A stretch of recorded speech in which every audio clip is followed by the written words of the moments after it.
Assalamualaikum warahmatullahi wabarakatuh. Alhamdulillah.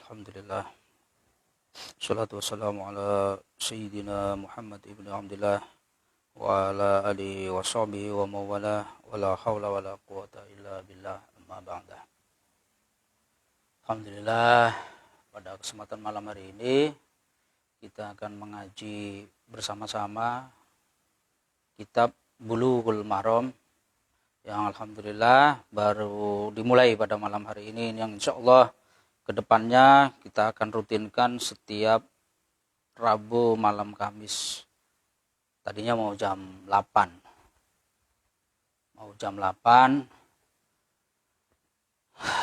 Ya tapi ya begitulah. Orang NU itu kalau ngomong jam 8 ya pasti jam 9. Tapi insya Allah kedepannya enggak ya. Kedepannya insya Allah kita beneran akan mulai dari jam 8 sampai jam 9 atau seselesainya satu bab atau satu hadis. Baik, kita mulai saja pada malam hari ini. Kita akan mulai dari muqaddimah dulu, kita Bulughul Maram. Bismillahirrahmanirrahim. La hadratin Nabi Mustafa Muhammadin Rasulullah sallallahu alaihi wasallam wa ala alihi washabbihi ajma'in. Sallallahu hadratir sani fi hadzal kitab Syekh Ibnu Hajar Al-Asqalani wa nafa'ana bihim wa bi'ulumihim wa amadana bi asrarihim wa ada'alaina bi barakatihim wa karmatihim. Syai'ulillahi lahumul Fatihah. A'udzu billahi minasyaitonir rajim. Bismillahirrahmanirrahim. Alhamdulillahi rabbil alamin arrahmanir rahim maliki yaumiddin. Iyyaka na'budu wa iyyaka nasta'in. Ihdinas siratal mustaqim siratal ladzina an'amta 'alaihim ghairil maghdubi 'alaihim waladdallin. Amin. Bismillahirrahmanirrahim. Qala mu'allif rahimahullahu ta'ala wa nafa'ana bihi wa bi'ulumihi fid dharaini amin ya rabbal alamin.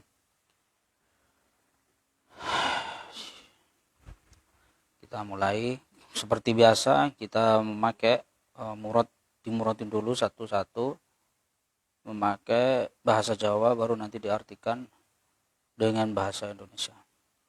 Bismillahirrahmanirrahim. Alhamdulillah tawis kabehane puji iku lillahi kagungane Gusti Allah, ala ni'amihi yang atas pira-pira nikmate Gusti Allah, adz-dzahirati kang bangsa zahir, wal batinati lan bangsa batin, qadiman kang dhisik, wa hadisan lan kang anyar.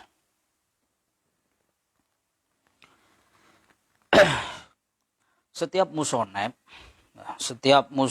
setiap penulis kitab, setiap ulama yang menulis kitab itu pasti diawali dengan alhamdulillah.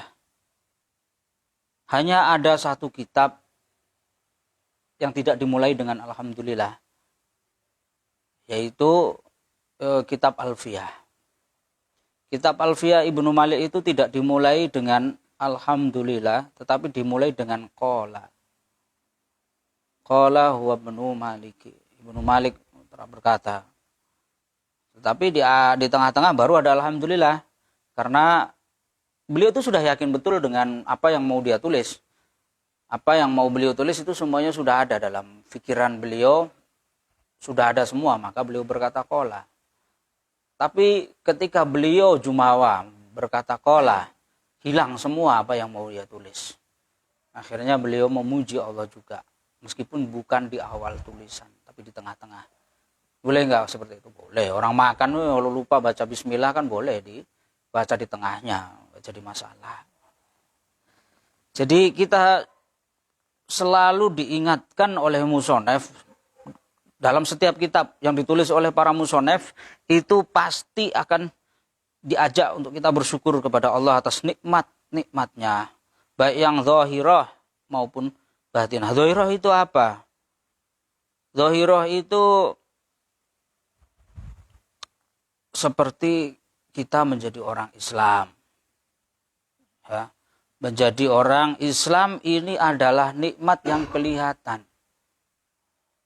Kita diberi Islam, kita menjadi orang Muslim, kita menjadi orang Islam, ini adalah kenikmatan yang luar biasa dari Allah Subhanahu wa Ta'ala, yang diberikan oleh Allah hanya kepada orang-orang yang dipilih oleh Allah. Nikmat Islam. Karena tidak semua orang bisa menerima Islam.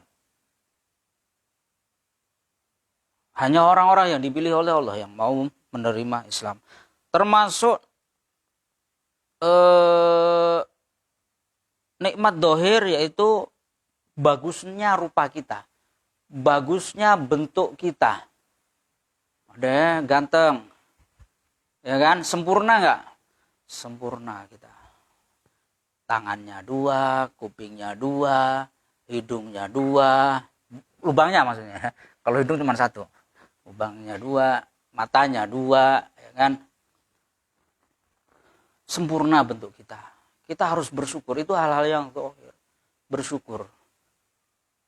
Kita manusia diciptakan oleh Allah menjadi makhluk yang paling sempurna.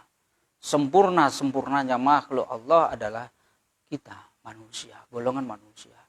Diberi wujud yang sempurna, diberi wujud yang bagus, ganteng, sempurna, bentuknya sempurna apapun yang ada pada diri manusia. Seandainya ada yang dibikin cacat oleh Allah misalkan, naudzubillah min dzalik, ada tangannya tinggal satu, atau kakinya tinggal satu, matanya tinggal satu, atau bagaimana, itu tetap merupakan nikmat. Karena Allah pasti akan memberikan hikmah di balik setiap apa yang terjadi pada diri kita ini. Walaupun kita tentunya naudzubillah, maka itulah ketika kita diberi bentuk yang sempurna oleh Allah, kita disuruh oleh Allah untuk bersyukur, senantiasa mengucap alhamdulillah rabbil alamin. Termasuk lagi bentuk dohir yaitu mudahnya rezeki.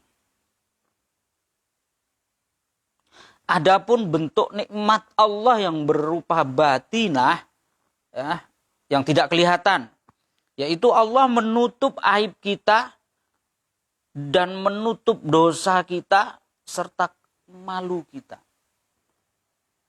Coba, kita ini dianggap baik oleh orang lain itu karena baik atau memang karena Allah menutup aib kita?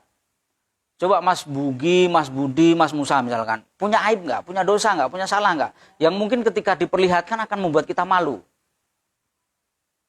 Kita ini dianggap baik oleh orang karena aib kita ditutup oleh Allah. Ya kan? Ma satarahullah minal uyubi wadzunubi wal aurati. Jadi termasuk nikmat batin, nikmat yang tidak terlihat dari Allah itu adalah ditutupnya aib-aib kita dari pandangan orang lain. Coba seandainya dosa kita atau aib kita, perbuatan buruk kita diperlihatkan oleh Allah, masih ada nggak orang yang memandang kita sebagai orang baik? Ternyata itu Musa begini ya kelakuannya gitu loh. Baru tahu saya. Nah itu dibuka satu baru ya kan. Mas Bugi itu ternyata begitu kelakuannya, baru tahu saya. Itu karena dibuka aibnya baru satu ya. Coba kalau dibuka semuanya. Atau perbuatan-perbuatan dosa kita dibuka oleh Allah, diperlihatkan oleh Allah kepada orang lain misalkan. Masih nggak ada orang yang akan mengaku dirinya baik. Padahal tidak ada satupun manusia yang bisa terlepas dari yang namanya dosa. Semua manusia pernah berdosa. Maka tidak boleh manusia menganggap dirinya itu tidak memiliki dosa. Siapa Mas Ugi?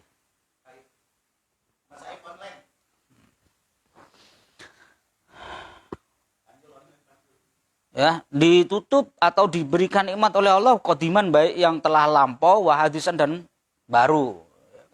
Bersyukur kita. Bersyukur kepada Allah atas nikmat zahir dan nikmat batin yang telah lampau maupun yang baru atau yang akan datang. Alhamdulillah, ya kan? Kita akan bisa berucap syukur ketika kita mengetahui hal seperti ini.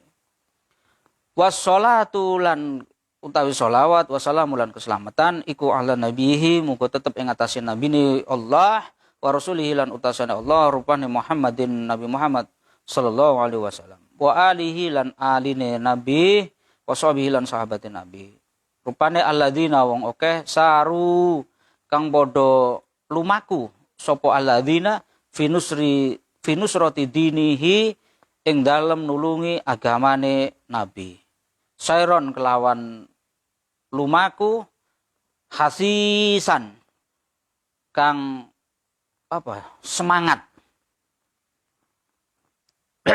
Jadi dua hal yang tidak akan terpisahkan dalam setiap penulisan, baik kita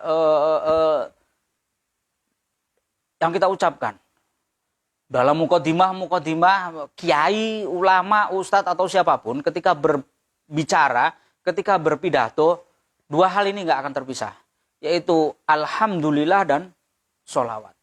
Sholawat itu tidak bisa dipisahkan dari Allah.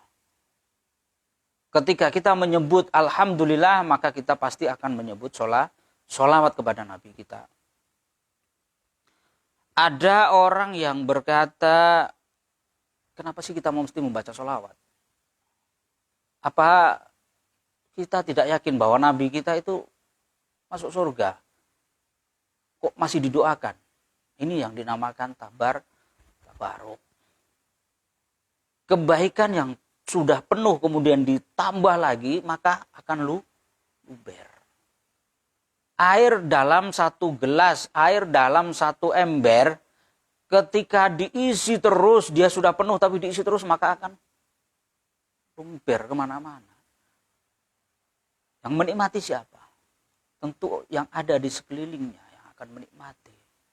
Sama, ketika kita membaca sholawat kepada Nabi, pada hakikatnya kita mendoakan diri kita sendiri. Bukan mendoakan Rasulullah. Zahirnya iya kita bersolawat kepada Nabi. Tapi hakikatnya kita bersolawat meminta selamat kepada untuk diri kita sendiri. Bukan kepada Nabi.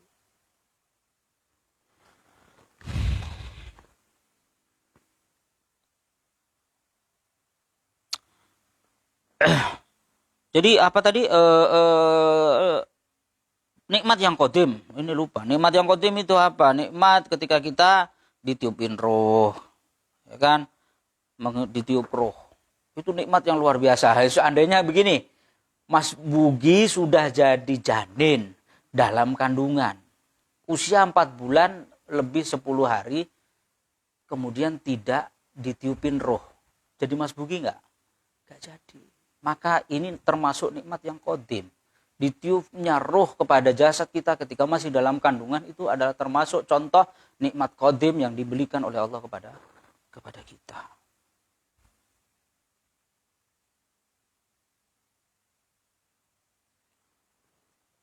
Jadi sholawat, kita kembali lagi ke sholawat. Kita butuh sholawat, bukan Rasulullah yang butuh sholawat, tapi kita yang butuh sholawat. Lalu kemudian sholawat itu apa sih? Sholawat itu adalah ungkapan cinta, ungkapan sayang seseorang kepada orang yang dicintai. Itu sholawat. Maka para ulama menulis atau mengarang atau membuat sholawat yang indah yang ditujukan kepada Rasulullah. Itu ya sama seperti manusia biasa, ya kan? Manusia seperti kita lah. Kita ini jatuh cinta kepada cewek, kepada seorang wanita. Kita akan membuat ungkapan syair yang indah-indah untuk orang yang kita cintai. Boleh nggak? Boleh. Siapa yang melarang?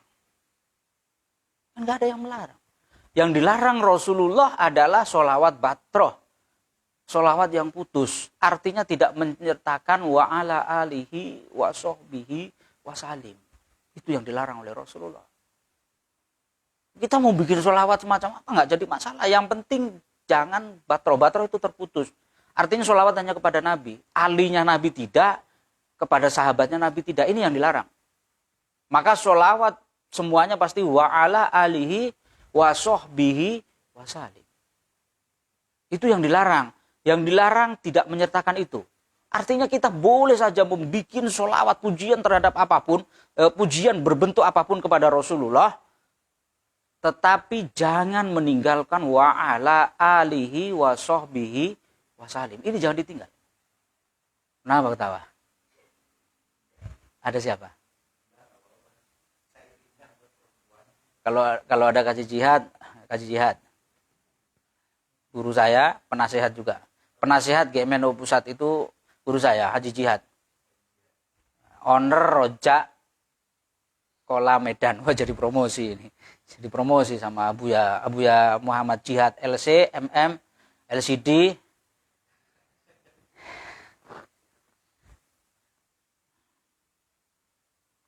Jadi maka orang-orang Wahabi melarang sholawat, melarang memuji-muji Nabi. Jangan hulu bikin sholawat, jangan hulu memuji Nabi, jangan sampai menuhankan. Orang goblok sekalipun tidak mungkin menuhankan Nabi Muhammad, ya kan? Itu kenapa alasannya Rasulullah tidak boleh divirtualkan, tidak boleh digambar. Karena dikhawatirkan akan dituhankan. Karena umat-umat terdahulu itu seperti itu. Lata, Uzza itu kan dulunya orang alim. Orang alim. Ketika sudah wafat, dibikin patung, dibikin foto, digambar. Akhirnya disembah, dipuja-puja. Lupa sama Tuhannya. Itu makanya.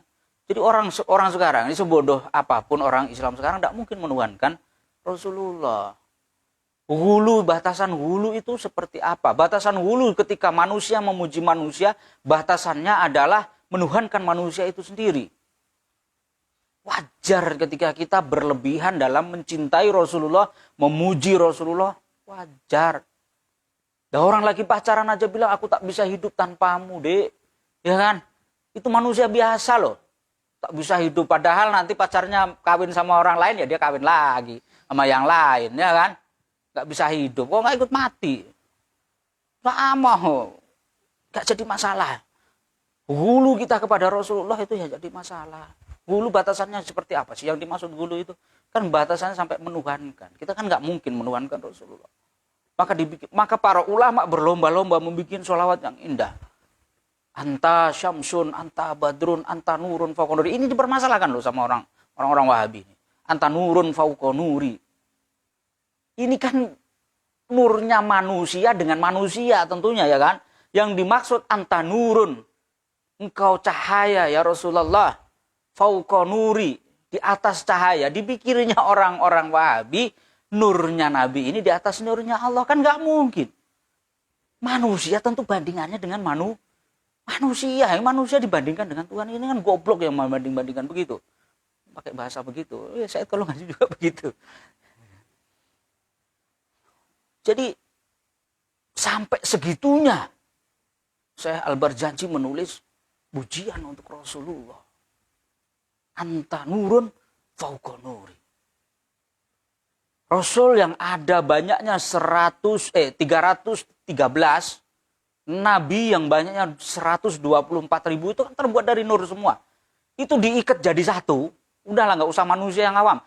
Rasul sama Nabi yang jumlahnya segitu banyak itu, 124.000, itu diikat jadi satu. Nurnya tidak bisa ngalahin nur Muhammad. Itu kenapa makanya nurun fauqa nuri. Rasulullah itu cahaya di atas cahayanya. Tentu bandingannya ya harus manusia. Ini orang Wahabi bandingin sama nurnya Allah, kan lucu. Orang makhluk kok dibandingin sama pencipta, kan nggak level gitu loh. Nggak level. Jadi bandinginnya itu nggak lucu. Mereka nggak level. Bandingin makhluk tentu dengan makhluk. Jangan bandingin makhluk dengan Allah. Jelas itu perbandingan yang sesat. Makanya ketika kita bersolawat di sini itu pasti wa alihi wa sahbihi. Ahlinya Nabi Muhammad. Ahlinya Nabi Muhammad itu siapa? Ada yang binasab, ada yang bil asbab. Kalau ahli bait itu cuma ada 5. Termasuk Rasulullah. Menurut sebagian ulama, yaitu Sayyidina Ali, Sayyidah Fatimah, Hasan, Husain, sama Rasulullah sendiri. 4 orang itu ahli bait, 5 termasuk Rasulullah. Tapi ada yang ulama mengatakan keturunannya saudara-saudaranya jadi Bani Abdul Muthalib itu ahli bait. Tapi yang jelas ulama sependapat atau jumhur ulama berpendapat bahwa ahli baitnya Rasulullah ya itu tadi. Sayyidina Ali, Sayyidah Fatimah, Hasan, dan Husain. Itu ahlinya Rasulullah. Kalau yang sekarang ini keturunannya Hasan Husain itu dzurriyyah. Ya, kita lebih mengenalnya dengan Habib. Sebenarnya tidak ada Habib. Sayyid sama Syarif sebenarnya. Keturunan Sayyidina Hasan itu Syarif. Keturunannya Sayyidina Husain itu Sayyid. Benar Sayyid. Sebutan Habib itu nggak tahu kapan muncul. Karena Habib itu dulu-dulu mungkin ya, duriyahnya Rasulullah, duriyahnya Sayyidina Ali, duriyahnya Hasan Husain itu adalah orang-orang yang begitu mencintai sesamanya. Maka layak untuk disebut Habib. Karena Habib itu adalah orang yang mencintai dan orang yang dicintai. Kalau sekarang ini kan sudah mengalami degradasi. Apa namanya? Maknanya sudah sangat anjlok sekali. Asal duriyah dijuluki Habib. Akhirnya meskipun tidak bermoral, tidak berakhlak, ya disebut Habib. Asalkan suka memusuhi orang, suka menghina orang, suka mencaci orang, asal keturunannya Hasan Husain disebut Habib. Padahal harusnya Sayyid sama Syarif. Karena Habib ini hakikatnya mencintai dan dicintai. Jadi tidak sembarangan orang. Maka ada yang namanya dzurriyyahnya Nabi itu bil asbab. Siapapun yang memiliki ilmu, yang mengamalkan agama, mengamalkan agamanya dan ilmunya yang diajarkan oleh Rasulullah, itu bisa disebut Habib. Orang alim yang mengamalkan ilmunya, akhlaknya mencontoh Rasulullah, bisa disebut Habib. Dalam konteks bukan bil binasab, bil asbab. Karena asbab dia akhlaknya mencontoh Rasulullah, kelakuannya seperti Rasulullah, tingkah lakunya seperti Rasulullah, maka boleh mendapatkan gelar Habib. Karena mencintai dan dicintai. Itu sebenarnya konteksnya di situ. Kalau sahabatnya Rasulullah tentu orang yang sejaman dengan Rasulullah. Siapa? Alladzina saru fi nusrati dinihi sayron hasisan. Kalau kita ini ya menolong agamanya Rasulullah ya menolong. Tapi tidak seperti sahabat. Kita ini udah generasi angkatan ke-15 sekarang ini. Karena sudah 1440 berapa sekarang? 7 apa berapa? 40 berapa sekarang? Gak ada kalender. Pokoknya 1400 lebih lah. Artinya kita sudah generasi abad 15. Sudah masuk abad terakhir. Kita ini generasi terakhir. Artinya ketika kita sudah mau ngaji begini, ya kan? Mau mengaji begini, mau belajar agama, itu sudah dianggap bagus. Sudah dianggap bagus. Mau sholat aja kita sudah bagus. Mau sholat, mau puasa, mau zakat, kita sudah bagus. Jadi tidak perlu kita ngoyo. Kita ini umat akhir zaman. Yang menolong agamanya Allah atau menolong agamanya Rasulullah ya dengan cara kita mengamalkannya seperti ini. Apa yang dicontohkan oleh Rasulullah, tentu kita tidak mungkin bisa menirunya semua, itu tidak mungkin. Satu saja kita bisa meniru Rasulullah itu sudah luar biasa. Mencontoh akhlaknya Rasulullah satu aja, nggak usah semuanya. Bagaimana Rasulullah bersikap terhadap orang lain. Kok usah kepada para sahabatnya. Orang sahabat kalau sama CS sendiri kan nggak mungkin. Apa ya dibeli, apa ya dikasih ya kan. Kita temennya nggak ada ya pasti dikasih, dibantu. Sama orang lain. Dan sama orang yang memusuhi Rasulullah. Kita bisa satu saja mencontoh akhlak Rasulullah seperti itu. Sudah luar biasa kita. Kita dihina orang, diejek orang, dimaki orang, mau dibunuh orang, kita bisa tetap mencontoh Rasulullah. Satu ini aja, akhlaknya Rasulullah yang satu ini aja, itu luar biasa. Gak usah lah kita mencontoh Rasulullah bangun tengah malam, tahajud, puasa setiap hari. Gak usah seperti itu. Gak bakal kuat kita. Jangankan kok puasa sunnah, ya kan? Puasa Ramadan bisa full aja udah luar biasa. Jangankan kok tahajud, sholat isya itu nggak kebobolan atau sholat subuh nggak kebobolan, sudah bagus kita. Jadi nggak usah berhayal kita mau mencontoh akhlaknya Rasulullah secara semuanya kita tiru. Gak bisa. Kalau ada yang bisa, berarti luar biasa. Tapi saya yakin nggak akan ada yang bisa mencontoh akhlaknya Rasulullah. Nggak akan yang bisa. Mau sahabat aja beda-beda, nggak ada yang bisa niru. Ada Abu Bakar, ada Umar, ada Utsman, ada ahli. 4 orang ini ketika dijadikan satu, digendelin jadi satu, baru bisa menyamai akhlaknya Rasulullah.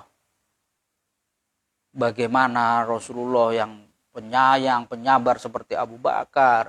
Bagaimana Rasulullah ketika bersikap keras, adil seperti Umar. Bagaimana Rasulullah yang begitu dermawan seperti Sayyidina Utsman. Bagaimana Rasulullah yang melihat apapun yang beliau lihat, apapun yang Rasulullah itu seperti melihat ciptaan Tuhan. Sama seperti Sayyidina Ali. Kita nggak akan bisa niru seperti itu. Nggak akan bisa. Wa ala atsbaihim lan ing atase wong-wong kang ngikuti para sahabat. Rupane alladzina wong akeh. Warisu kang padha marisi sapa alladzina ilmahum ing ilmune alladzina saru. Wal ulama utawi ulama iku warasatul anbiya. Pewaris para nabi. Moko akrim mulyakno sira bihim kelawan ulama.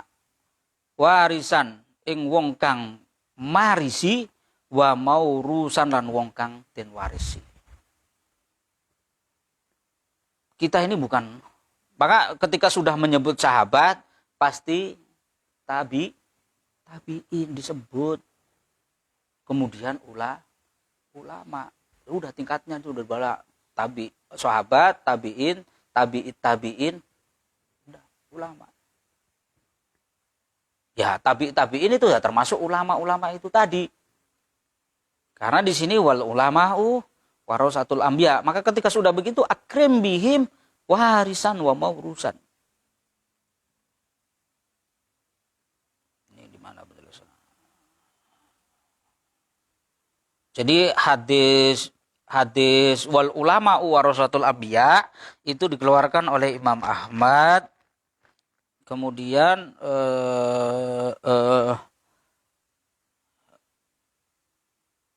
wa ashabu sittin dan ulama 6 dari Abu Darda marfu'an hadis marfu'. Jadi kita ini masanya sudah jauh dari Rasulullah. Jangankan Rasulullah, sahabat kita tidak melihat. Jangankan sahabat, tabiin kita tidak melihat. Ulama-ulama salaf pun kita tidak melihat. Ulama salaf itu siapa? Ulama salaf adalah generasi ketiga dari zamannya Rasulullah. Berarti sahabat, tabiin dan tabiin. Itu ulama salaf. Atau 300 tahun setelah Hijriyah. Dari 300 tahun Hijriyah, dimulai dari 1 sampai 300 tahun Hijriyah itu masih dikatakan ulama salaf. Karena Rasulullah berkata bahwa sebaik-baik umatku itu adalah sahabat, kemudian tabiin dan orang yang mengikuti sahabat, kemudian orang yang mengikuti sahabat dan kemudian orang yang mengikuti sahabat, tabiin. Jadi generasi ketiga dari Rasulullah, sahabat, tabiin dan tabiin. Nah, termasuk imam madhab ini adalah ulama salaf. Karena beliau ini, 4 imam madhab ini hidup di zaman antara tahun 80 Hijriah sampai 200 sekian Hijriah. Artinya beliau ini, 4 imam madhab masih termasuk ulama salaf yang disebutkan oleh Rasulullah. Jadi khairu ummati adalah sahabat, kemudian orang yang mengikuti sahabat, dan kemudian orang yang mengikuti sahabat, yang mengikuti orang yang mengikuti sahabat. Nah, kita ini generasi paling bontot. Ketemu Rasulullah tidak, ketemu sahabat tidak, ketemu tabiin tidak, ketemu tabiin pun tidak. Kita ini generasi paling bontot, generasi paling akhir. Maka gelar kita apa? Gelar kita berarti santrinya ulama. Ini yang harus kita dudukkan. Karena sekarang ini banyak sekali orang yang bilang mengaku santrinya Rasulullah. Saya belajar langsung dari Rasulullah. Dari mana? Dari kitab. Terus gurumu siapa? Kitab. Ini kan geblek. Gitu loh. Kelasnya kita, maka kita harus tahu kedudukan kita. kedudukan kita sekarang ini adalah muridnya ulama, bukan muridnya Rasulullah. Jadi ada tangga yang satu turun, satu hingga sampai ke kita. Tetapi tangga itu tetap nyambung ke Rasulullah.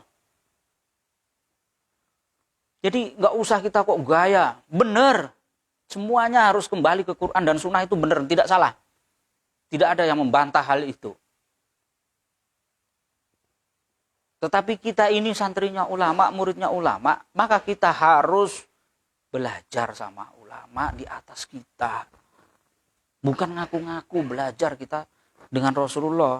Konyol ini namanya.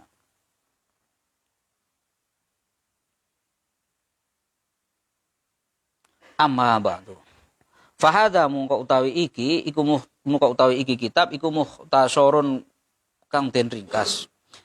Yastamilu kang ngemot apa kitab atau mukhtasar ala usulil adilati ing atase pira-pira pokoke pira-pira dalil al hadisiyati kang bangsa hadis li ahkami syariati maring pira-pira hukume syariat. Harartu merdekake sapa ingsun hu ing kitab tahriron kelawan bebas temenan baligon kang bagus bagus ai jayidan liyasiru supaya dadi apa iki sapa man wong yahfadzu kang njaga utawa ngrawat sapa man hu ing kitab dadi iku mimbaini akranihi ing antarane pira-pira kerabate man nabigon hale cerdas wa yasta'inu lan aweh pitulungan sapa wa yasta'inu lan aweh pitulungan bihi sebab kitab sapa atolibul mubtadi wong kang nuprih utawa wong kang nuprih permulaan utawa kawitan. Wala yastaghni lan ora sumuki anhu sangka kitab sapa ar-raghibul muntahi wong kang demen kang wis rampung. Waqad bayantu lan temen-temen wis menjelasake sapa ingsun. Akibat kulli hadisin ingkang ngiringi saben-saben hadis ngiringi man ing wong akhraja kang wis ngetokake sapa manhu ing hadis minal a'immati saking pira-pira imam. Jadi dalam kitab ini itu maka ini ada catatan gandulnya di sini ada tulisan 1 2 3 4 5 sampai 9 itu di bawah adalah penjelasannya itu ada di bawah. Penjelasannya di bawah. Di sini memang di hadis ini nanti yang mau kita bahas itu tidak ada yang meriwayatkannya, tidak tertulis dalam kitab ini, tapi ada catatan gandulnya, catatan kaki di bawahnya. Nah itu yang meriwayatkannya, nanti ada nomor 1, 2, 3, 4, sampai 9. Itu nanti di bawahnya tinggal melihat, oh dari imam ini, dari imam ini, dari imam ini itu ada nanti. Li iradati nushil ummati krana ngarepake nasihati umat. Fal muradu mongko utawi kang dikarepake bisa paati kelawan imam pitu yaiku siji Ahmadu Imam Ahmad ya, Imam Sab'ah Imam 7. Ahmadu Imam Ahmad wal Bukhari lan Imam Bukhari wa Muslimun lan Imam Muslim wa Abu Dawud lan Abu Dawud wa Ibnu Majah lan Ibnu Majah wa Turmidiyun lan Imam Tirmidzi wa Nasa'i lan Imam Nasa'i. Kok Sab'ah harusnya kan 7, ini kok 8. Oh 1 2 3 4 5 6. Oh ya 7. Wa bisittati lan kang disebut Imam 6 iku man wong ada Ahmada sakliyane Imam Ahmad. Berarti Imam Kutubusitah yang terkenal dengan penulis Kutubusitah berarti itu Imam Bukhari, Imam Muslim, Abu Dawud, Ibnu Majah, Turmudi, Nasa'i. Itu kalau kita nyebut Kutubusitah. Wabil khamsati lan kelawan imam kang limo iku man wong adal Bukhari sakliyane Imam Bukhari wa Musliman lan Imam Muslim. Jadi yang dinamakan Imam 5 itu selainnya Imam Bukhari dan selainnya Imam Muslim. Waqat aqulu lan temen us ngucap sapa ingsun al arba'atu utawi imam papat wa Ahmadu lan Imam Ahmad. Wabil arba'ati lan kelawan Imam Arba'ah iku man wong ada salah sata sakliyane kang telu al awalu kang awal. Imam telu sing awal sakliyane Imam Ahmad berarti Ibnu Majah, Turmudi dan Nasai. Wabi salah satilan kelawan sebutan Imam telu iku man wong adahum sakliyane kabeh wa adal akhiru lan sakliyane kang akhir. Jadi Imam telu berarti sama ya. Ibnu Majah, Turmudi dan Nasai. Wabil muttafaqilan kelawan kang disebut muttafaqun alaih iku al-Bukhari Imam Bukhari wa Muslimun lan Imam Muslim. Jadi kalau ada di hadis rawahu muttafaqun alaih berarti Bukhari Muslim. Dua imam ini. Wa qad la azkuru lan teman-teman ora nutur sapa ingsun, ora nyebut sapa ingsun ma'ahuma sertane Bukhari Muslim ghairahuma ing sakliyane Bukhari Muslim. Wa malan barang ada zalika ing sakliyane Bukhari Muslim. Fahuwa moko utawi ma ada zalika iku mubayyinun kang jelasake. Wasama itu lan ngarani sapa ingsun hu ing iki kitab diarani Bulughul Marami, kitab Bulughul Maram. Yaiku tujuan sampainya pada tujuan. Bulugh itu sampai, maram itu tujuan. Min adilatil ahkami saking piro-piro dalile hukum. Wallahu utawi Gusti Allah, wallahu lan utawi Gusti Allah as'alu nyuwun sapa ingsun. Ala ya ja'ala ing arep yen to ora ndadekake sapa Gusti Allah ndadekake ma ing barang. Alimna kang wis ngerteni sapa ingsun. Alaina ing atase ingsun ndadekake wabalan ing kesusahan utawa balak kang banget. Wa ayyarzukna lan arep yen to paring rezeki ing kita wa ayyarzuku lan arep yen to paring rezeki sapa Gusti Allah na ing kita al amala ing amal bima kelawan barang yurdi kang ridho sapa Allah hi ing ma subhanahu wa ta'ala maha suci Allah subhanahu wa ta'ala.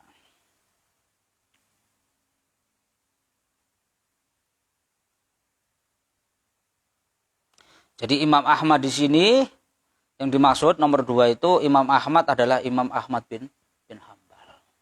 Itu beliau masuk dalam Imam Sab'ah. Imam 7, Imam Ahmad itu masuk dalam situ. Kemudian ada orang berkata begini. Kenapa Imam Syafi'i tidak mengambil hadisnya Imam Bukhari dan Imam Muslim? Kan pertanyaan lucu. Kenapa imam madhab itu tidak meriwayatkan hadis atau tidak mengambil hadis dari Bukhari Muslim? Itu orang nggak pernah baca buku, nggak pernah baca sejarah. Imam Bukhari, Imam Muslim itu muridnya Imam Syafi'i. Bagaimana mungkin gurunya meriwayatkan hadis muridnya, kan nggak lucu. Gitu loh. Atau orang yang terdahulu mengambil riwayat dari orang yang baru, itu kan nggak mungkin. Gimana mau meriwayatkan hadisnya orang yang belum lahir? Sedangkan misalkan begini, Mas Musa sudah nulis kitab, Mas Bugi belum lahir. Masa ngambil referensi dari orang yang belum lahir, kan nggak lucu. Ini pertanyaan konyol. Makanya saya bilang nggak pernah baca sejarah gitu loh. Yang luar biasa itu Imam Muslim.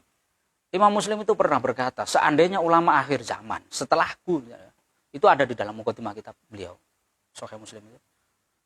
Ulama dari ujung timur sampai ujung barat, ujung selatan sampai ujung utara membahas tentang hadis, maka tidak akan keluar dari hadis yang aku bahas, yang aku tulis dalam kitab ini.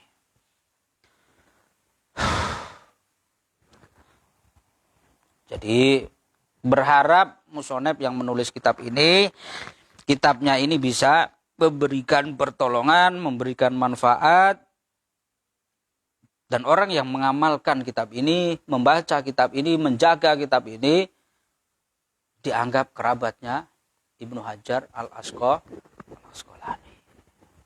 Jadi dibebaskan. Jadi dibebaskan itu harartuhu tahriran balighan.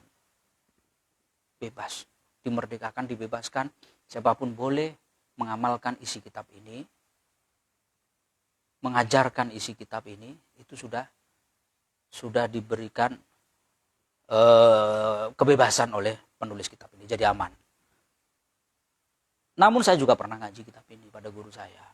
Artinya saya membaca kitab ini tidak sekedar membaca, saya pernah mengaji juga kitab ini.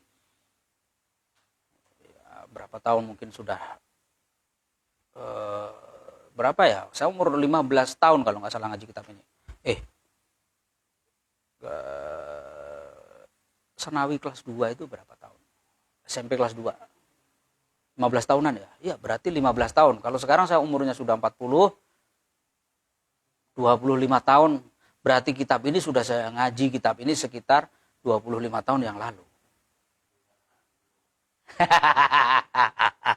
Ya pokoknya 27 tahun yang lalu lah ya. Artinya sudah lama sekali saya ngaji kitab ini. Dan tidak pernah dibaca-baca lagi. Alhamdulillah ada teman-teman yang alhamdulillah mempercaya untuk membaca kitab ini. Saya bersyukur. Alhamdulillah jadi saya bisa ngaji lagi, saya bisa mutolaah kitab lagi dan belajar lagi. Sekaligus ya meluruskan ajaran orang-orang yang agak-agak belok-belok sedikit. Gitu ya. Alhamdulillah demikian yang bisa kami sampaikan pada malam hari ini, kurang lebihnya mohon maaf. Semoga apa yang kita baca pada malam hari ini mendatangkan berkah, manfaat, dan menambah keilmuan pada kita semua, baik yang ada di sini maupun yang melihat secara live. Sekian, wallahul muwaffiq ila aqwamit thoriq. Assalamualaikum warahmatullahi wabarakatuh.